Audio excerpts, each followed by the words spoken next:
Howdy y'all, namaste, and welcome back to IDIS1250, Introduction to Sustainability Studies, a quest for harmony. I'm Dr. Brad Bannon. We're continuing now with week 3 on systems thinking, and we've got two chapters this week, and as you'll notice, we've got 2 chapters pretty much most all the weeks going forward, which I know is a lot. It's a lot for me. It is Friday. I'm still trying to get this thing recorded. It's actually the second time I've recorded it this week, but unfortunately the first time I recorded it, I had to hit a button and messed it all up. So we're we're gonna run it back again. So chapter 3, Earth's interconnected systems. So it's time to shift gears. We've been talking about systems thinking, how everything's connected like a giant, beautiful, messy spider web.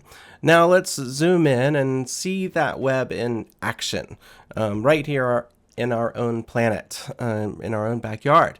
Think of Earth as one big system of systems with different parts all bumping elbows and influencing each other. We've got a prime example of this interconnectedness practically in our own backyard, right? So here's Fitchburg State University, and just for context, there's Boston, and then there's the Quabbin River, the Quabbin Reservoir.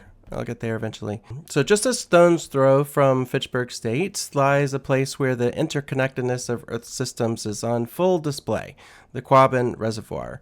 Born from human engineering and the displacement of entire communities, as we'll look at in a moment, the Quabbin is more than just a massive water supply for millions of people, although it's also that. It's also a living laboratory where we can witness the interplay of the lithosphere, hydrosphere, atmosphere, biosphere, and of course the anthroposphere, the human element. The Prescott Peninsula, which is this big peninsula right there, the reservoir's centerpiece, offers a particularly fascinating example of how geology, water, air, life, and human history all intertwine. By exploring the Quabbin's story, we'll gain a deeper understanding of how Earth's systems function, how human actions impact them, and how we can strive for a more sustainable balance. We'll even see how a place like the Quabbin, which is shaped by both nature and human hands, can teach us about rewilding, a concept that's gaining traction around the world as our human understanding of complex adaptive ecosystems improves through science. In this chapter, we'll use the Quabbin Reservoir as a lens to examine the intricate workings of Earth's interconnected systems, focusing primarily on how they manifest in our own region in central Massachusetts. By understanding how the lithosphere, biosphere, atmosphere, and hydrosphere interact and how the human actions within the anthroposphere have shaped this landscape, we'll see why a systems thinking approach is essential for creating a sustainable future. We'll also explore the concept of rewilding, drawing inspiration from examples like the Yellowstone wolf reintroduction that I've mentioned before, and consider its potential for restoring balance to ecosystems, including those right here in Massachusetts. We'll also consider how different fields of study, such as psychology, history, can help us to understand the human dimensions of sustainability and inspire us to become more effective stewards of our own environment. Ultimately, this chapter challenges us to see ourselves as integral parts of a complex, interconnected web of life with the power to shape the future of our planet. So let's use the Quabbin as a microcosm, a small world. Let's break down these spheres of Earth's systems and see how they play out at the Quabbin. If you did your Earth science homework back in high school, then this should feel like a bit of a review. So the lithosphere, the foundation. The lithosphere is Earth's rocky outer layer, the foundation upon which everything else rests. At the Quabbin, the Prescott Peninsula dramatically showcases this. The peninsula's unique rock formations and underlying bedrock geology not only shaped the valley that became the reservoir, but also influenced the water filtration and drainage patterns today. The lithosphere includes the very shape of the land, the types of soils and minerals present, etc. And these factors in turn can influence what kinds of plants can grow, which animals can thrive, and how water moves through the ecosystem. The lithosphere is the foundation upon which everything else is built. Lithos, of course, means rock. It's the rock of the foundation. For example, the types of rocks present will determine whether the soil is more sandy or clay-like, which in turn affects drainage and water availability for plants. Artists have long been inspired by the natural landscapes, and the unique geography of the Quabbin is no exception. Local painters, photographers, and sculptors often draw inspiration from the rugged beauty of the Prescott Peninsula, the rolling hills, and its exposed bedrock. Their work not only reflects the aesthetic appeal of the landscape, but also helps to raise awareness about the importance of conserving these unique geological features. The Quabbin's landscapes becomes a canvas for artistic expression, connecting art and geology in meaningful ways. And by the way, all of the wonderful photographs that I'm using in this chapter are taken by Dale Monette, and all of them I've borrowed from his website, northquabbinphotography.com, which I can't recommend highly enough. So if you like the photographs in this chapter, click on over and have a look. It seems like they're updating regularly. So the biosphere is life's tapestry. Lithos means rock, bios means life. So the biosphere is where the life happens. It's all the living things and their interactions. At the Quabbin, it's the white-tailed deer browsing in the forests. It's the bald eagles soaring overhead, which is a major conservation success story, by the way. I see so many eagles these days, which was never the case 10 or 20 years ago. The fish swimming in the depths, and even in the microscopic bacteria breaking down organic matter in the soil. It's important to understand that these are not isolated creatures, but rather all interwoven into a complex food webs. Take the white-tailed deer, for example. Their populations are managed through controlled hunts at the Quabbin, but their presence has a significant impact on the forest understory. Overgrazing can prevent regeneration of certain tree species, affecting the overall forest composition. On the other hand, the reintroduction of beavers to the area is having a positive impact on the wetland ecosystems, creating new habitats for various species. As ecologist Aldo Leopold famously wrote in his Sand Journal Almanac, to keep every cog in the wheel is the first precaution of intelligent thinking. In other words, don't mess with it too much, right? You got to keep the essentials that are already there. This applies to our understanding of the Quabbin's ecosystem as well. Each species, from the smallest microbe to the largest predator, plays a role in maintaining the balance. As biology and environmental science majors already know, understanding these intricate relationships is crucial for effective conservation. The atmosphere is more than just air. The atmosphere is more than just the air that we breathe. It's the dynamic system that regulates temperature. It drives weather patterns and interacts with other spheres. At the Quabbin, the vast expanse of water influences local microclimates, creating unique temperature and humidity conditions. The forests, in turn, act as carbon sinks, absorbing CO2 from the atmosphere and helping to regulate our climate. However, the atmosphere also carries pollutants. Acid rain, which is a result of industrial emissions, was once a major concern for the Quabbin, impacting water quality and harming sensitive ecosystems. It's another ecological success story. While regulations have helped reduce acid rain, it's a reminder that air quality is a regional issue. Communication majors take note. Effectively communicating these complex issues to the public is vital. We need to understand how our actions, even miles away, can impact the air that we breathe and the water that we drink, as we learned a little bit from Rachel Carson way back in Chapter 1. The hydrosphere, water's web. The hydrosphere encompasses all the water on Earth, and at the Quabbin, it's the star of the show. The reservoir itself is a massive body of water, but the hydrosphere also includes the rivers and the streams that feed it, the groundwater that seeps through the soil, and even the rain and snow that replenish the system.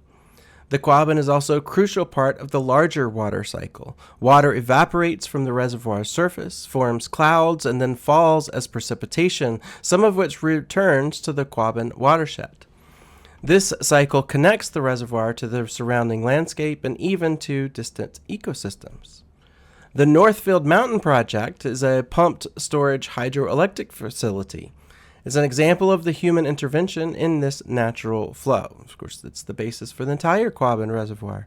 While it provides renewable energy, it also raises important questions about the balance between human energy needs and the ecological integrity of our waterways. The health of the Quabbin's hydrosphere is also closely tied to human health. As the primary drinking water source for millions of people, maintaining the purity of this water is paramount. This is where the One Health concept, which I mentioned in the preface and we'll look at in more detail in later chapters, becomes particularly relevant. The health of the ecosystem, the health of the wildlife, the health of the people who rely on the Quabbin's water are all one health. The Anthroposphere, shaping the Quabbin and beyond. Okay, so we've explored the lithosphere, biosphere, atmosphere, and hydrosphere, the natural systems that make the Quabbin what it is. But there's another major player in the story, which is obviously us. Humans, or the Anthroposphere, as it's known in sustainability circles and outside, actually created the Quabbin Reservoir, demonstrating our power to alter the planet's systems for better or for worse. So, the human hand in this transformation of the valley. For centuries, the Swift River Valley was a mosaic of forests, farms, and villages. Indigenous peoples, including the Nipmuc, lived in the area for millennia, their lives intertwined with the rhythms of the land and the water. Their practices, informed by generations of ecological knowledge, generally maintained a balance within the ecosystem. This deep connection to the land was not unique to the Nipmuc, but was a common thread among many indigenous cultures, as we'll discuss later in this course. This image seen here is from the nipmucnation.org. Where you can find lots more information about them, both history and present. The arrival of the European colonists in the 1600s, however, marked a turning point. Forests were cleared for agriculture, mills were built along the rivers, and towns like Dana, Enfield, Greenwich, and Prescott took root. While these communities developed their own relationship with the land, their impact was undeniably different from that of their predecessors, setting in motion a series of changes that would culminate in the valley's most dramatic transformation. This transformation would not only impact the ecosystem, but also sever the connection that many people, especially those from marginalized communities, had with their ancestral lands. As we will discuss further in Chapter 8, environmental justice is intrinsically linked to historical and social context. The creation of the Quabbin Reservoir, while providing water to a growing population, also resulted in the displacement of entire communities of both humans and non-humans, highlighting the complex relationship between human needs and environmental impact. The decision: water for millions and a valley lost. By the early 20th century, Boston's growing population had outstripped its water supply. The Swift River Valley, with its unique topography and abundant water, was chosen as the site for a new reservoir. This decision, while meeting the needs of a growing city, came at a great cost. In 1938, the towns of Dana, Enfield, Greenwich, and Prescott were disincorporated.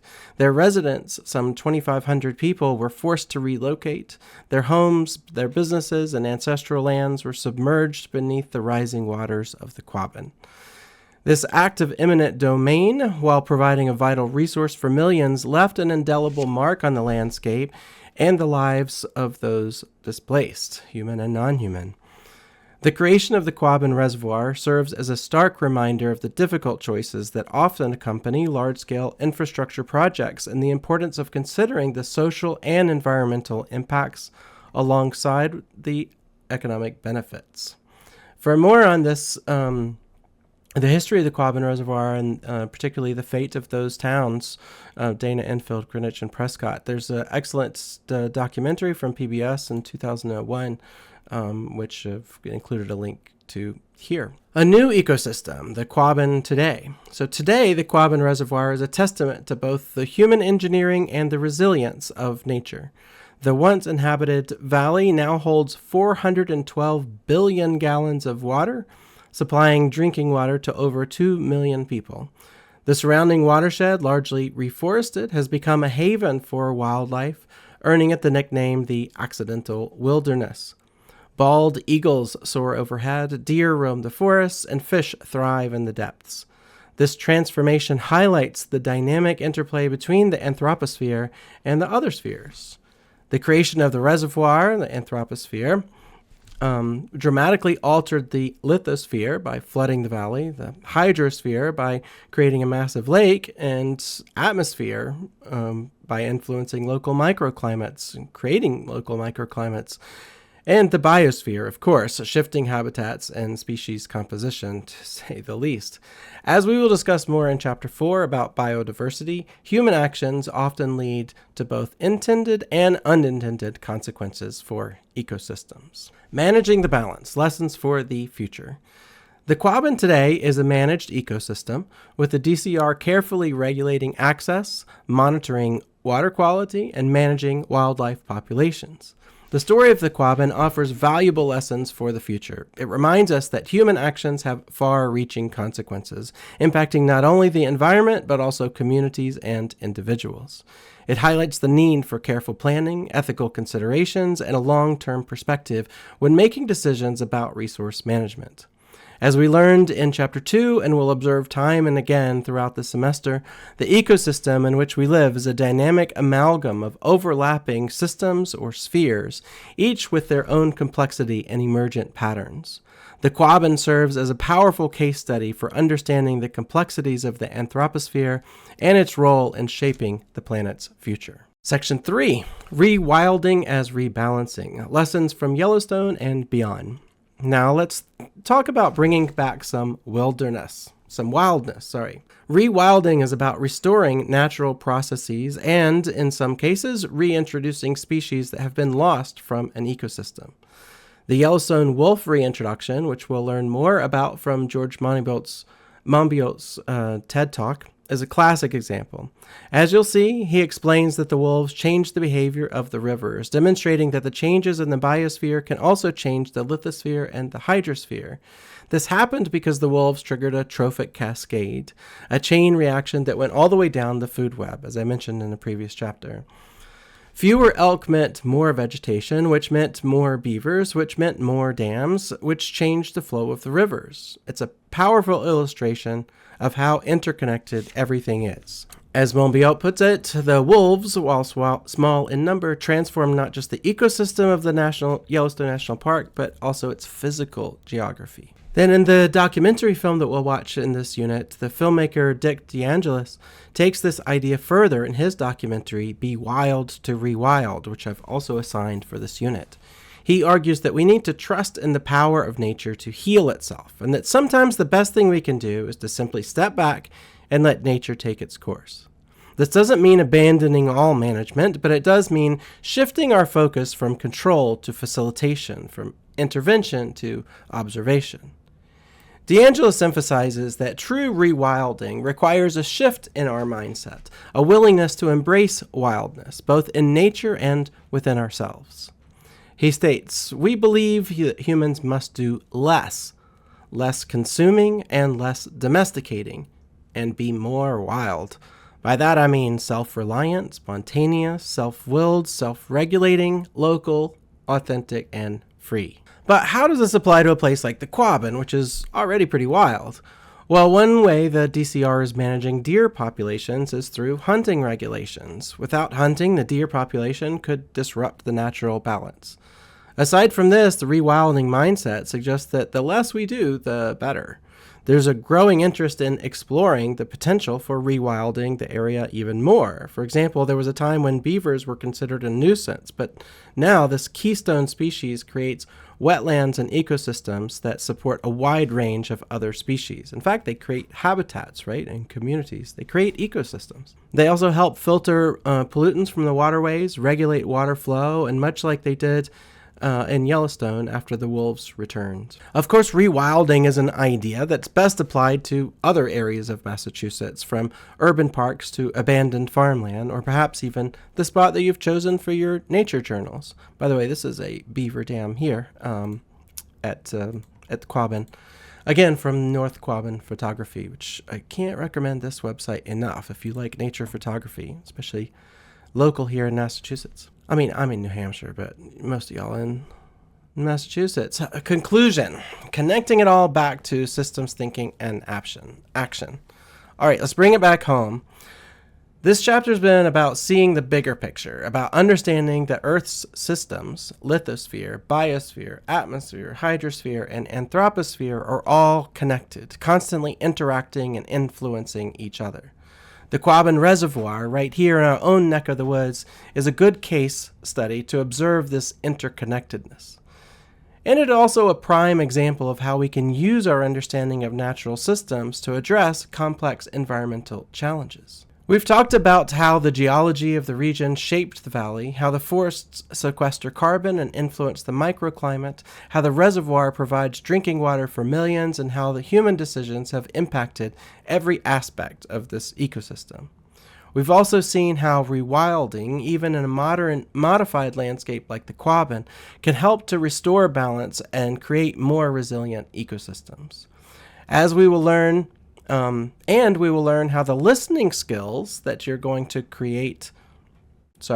and we will learn how the listening skills that you will hone in Nature Journal number 2 can help you to tune into the subtle but powerful voices of these interconnected systems.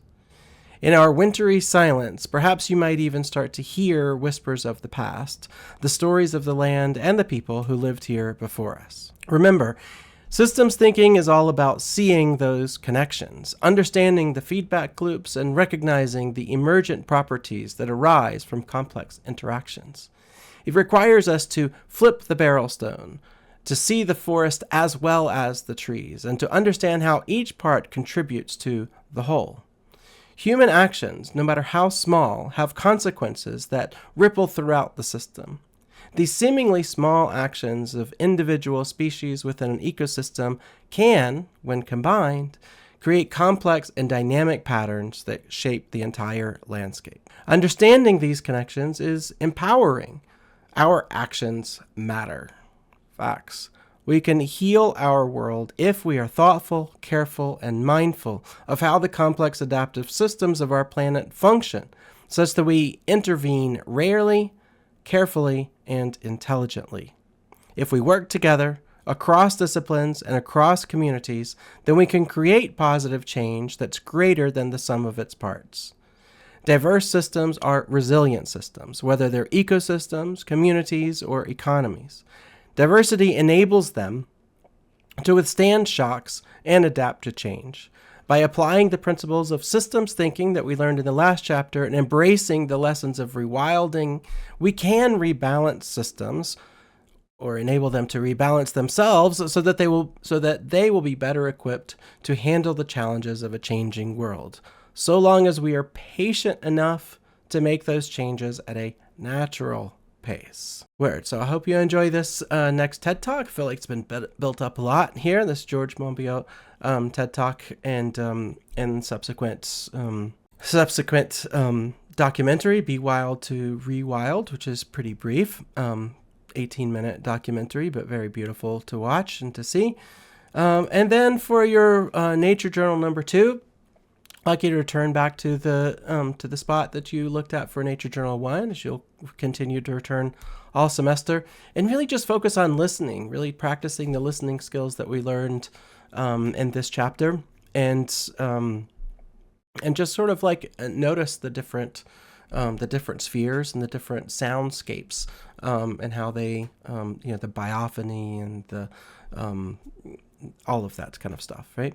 Anyway, I hope you're enjoying the course. I hope you enjoyed week 3. I've got a lot of work to do on week 4, so I'm going to shift gears and focus on that. I look forward to your Nature Journals, to the next installment in your Nature Journals. And yeah, I think that's it. Word. Peace out.